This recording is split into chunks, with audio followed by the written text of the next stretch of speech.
Let's talk about common misconceptions about vitamin D. I talk about this because it's so critical that you get your vitamin D right. And I see time and time again people not getting it right just by making small mistakes or following the advice of their doctors. You and I have to accept that most doctors know nothing about health. They know plenty about procedures and hospitals and prescription drugs, but when it comes to issues of real health, not just health care, they know next to nothing. And I'm speaking about, of course, mainstream doctors. There are many excellent naturopaths and functional medicine and integrative health doctors who do know a lot about health. But mainstream medicine is all about procedures and drugs, not about health. So for that reason, they often give you stupid advice, like you don't need vitamin D, or it's not that important, or just get some sun. So let's talk about some common misconceptions surrounding vitamin D. All vitamin D forms of the nutritional supplement are the same. Not true at all.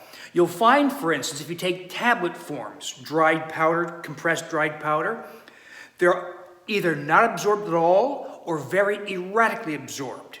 You can try to encourage absorption by consuming it with oils in your diet, but even then, you're going to get very inconsistent absorption. So much so that I had thousands of people, for instance, with very low vitamin D blood levels, like 15 or 18 or 21 nanograms per milliliter. And we're aiming for 60 to 70 nanograms per milliliter.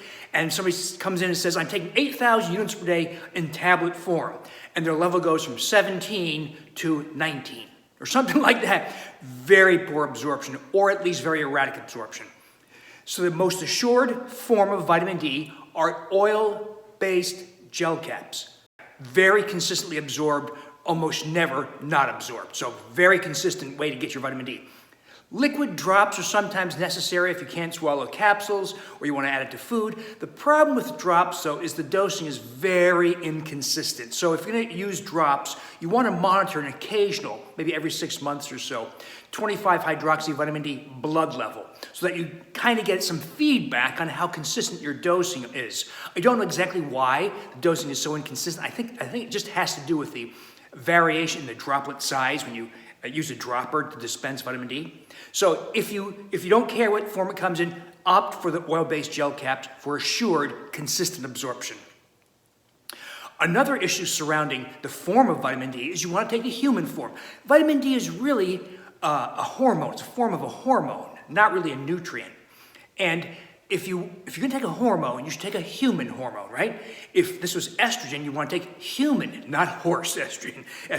If this was testosterone for a male, you want human testosterone, not porcupine or tortoise, right? So for vitamin D, you want the human form. The human form is vitamin D3. D2 is commonly dispensed as a prescription. That's not human. It's the mushroom or plant form, and it's not the same. It doesn't bind to the vitamin D receptor in the same way. It doesn't last as long. It has different effects. It may even have adverse effects that D3 does not have. So you want the human form, D3 or cholecalciferol, not D2 or ergocalciferol. And by the way, a lot of D in foods is the D2 form, so I don't even count that. You want the D3 form. Another common misconception, one size fits all. You'll hear my colleagues and sometimes magazines or articles say things like, just take 2,000 units per day. Well, 2,000 units per day might suit one person, but another person might require 10,000 or 12,000 or 14,000, or an occasional person 1,000. In other words, the dose variation to achieve an ideal blood level of vitamin D varies widely.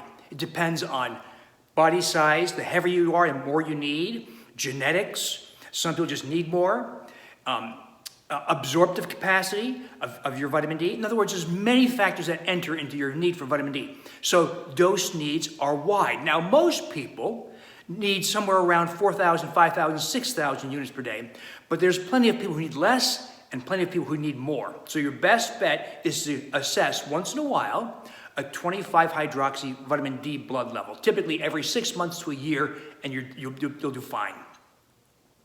Another common misconception, if you have a tan or got some sun, you don't need vitamin D. Well, that can be true if you're young, maybe in your teens, 20s, or 30s.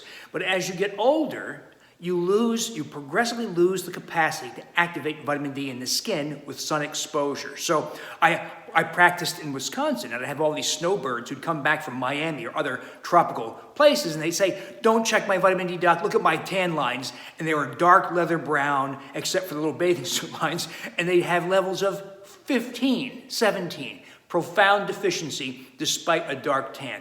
So it does happen. It happens quite frequently. This can also happen even in young people because people wear clothes outdoors, right? So if you're biking outdoors or going for walks, but you're wearing, say, shorts and a shirt that covers much of your chest and back, you can still be deficient. So you want, once again, you want to be guided by your 25-hydroxy vitamin D blood level.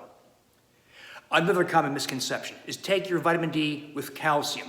Some tablets or preparations even come together, calcium with vitamin D. In my view, nobody needs to take calcium if you are on the programs I advocate, my Wheat Belly Total Health Program or my Undoctored program. And there's several reasons that I'll discuss separately why you do not need to take calcium, because the various components of these programs cause a dramatic increase in intestinal calcium absorption, along with a marked reduction in calcium, in urinary calcium loss, calciuria. That's due to the gliadin protein being removed from the diet, the gliadin protein of wheat and grains. And there's emerging evidence, we need better evidence, but emerging evidence that suggests that calcium supplementation increases risk for cardiovascular death by 35%. So for a lot of reasons, we do not take calcium, so you don't want to take calcium with D or in combination or some combination preparation. Another misconception, checking your blood vitamin D level too soon. Vitamin D takes about 2 months to achieve what we call a steady state, that is the final plateau value. So if you start taking vitamin D on January 1st, don't check your level before March 1st, preferably later in March or April, okay? At least 2 months later.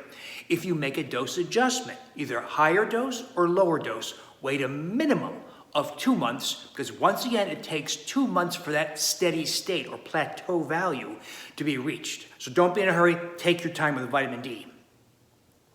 Another misconception, that your vitamin D needs remain stable over a long period. Not true. 2 big factors affect your long-term vitamin D needs. One, for not entirely clear reasons, many people about 2 or 3 years into their vitamin D supplementation develop a marked reduction in need. In other words, they'll be taking vitamin D, let's say 8,000 units. And if they start at 15 nanograms per milliliter, it goes up to a very comfortable 73 nanograms per milliliter, and then 68, then 71, then 67, and then all of a sudden 105, 120, okay? Don't stop the vitamin D like many doctors say, "Oh my God, stop the D." Don't listen to that. Just reduce the dose. Maybe you reduce from 8,000 to 5,000 or 6,000, something like that. And then have a level check. Remember, no sooner than 2 months, several months later. So dose needs are reduced over time, typically at about 2 to 3 years. I suspect it's because of finally filling up all the vitamin D receptors in the body, but that's just my speculation. So expect a rise in level that necessitates a drop in dose at about 2 to 3 years. Another factor that enters into your vitamin D needs is if you start overweight. Let's say you start at 250 pounds and you're a 5'7" woman, you need much higher doses, typically double what other people need. So you may need 10,000, 12,000, 14,000, 16,000 units to get your 25-hydroxy vitamin D level to, say, 65. But let's say you follow the Wheat Belly program or my Undoctored program and you lose weight like mad. You lose 20 pounds first month, 47 pounds first several months, maybe 80 pounds your first year. Well, all that fat stored your vitamin D and now it's being released. So while you may need a high dose at the start, you may have to cut your dose as you lose weight. And then when you finally plateau, you may need to once again adjust your dose. So vitamin D needs become a moving target with weight loss. So just be aware of that and monitor your 25-hydroxy vitamin D blood levels. Lastly, another common misconception. If you look at the blood test results, the laboratory typically quotes a reference range, what people interpret as normal, of 10 to 30 nanograms per milliliter, which is complete nonsense. The lab got that by taking a bunch of people and taking the average plus or minus 2 standard deviations. Well, let's think about that. They're taking a population highly likely to be deficient in vitamin D, and who may be ill for other reasons because they're living modern lives, they're pre-diabetic and overweight, etc.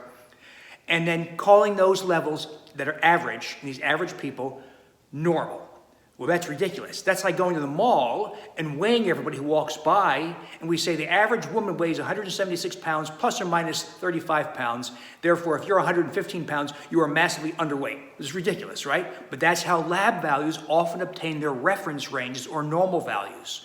So let's ask a different question. Not what the reference or average range is.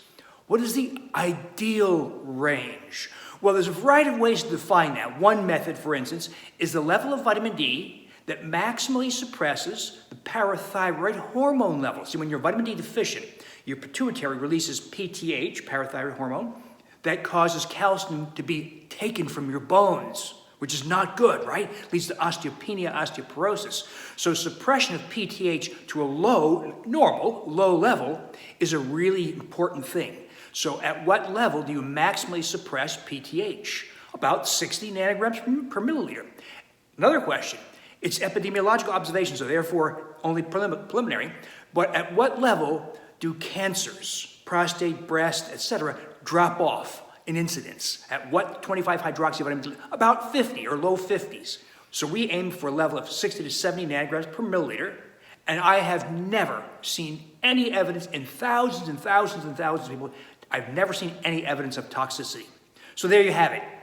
Efforts or factors to be aware of so that you get your vitamin D right, because it's so important to your long-term health.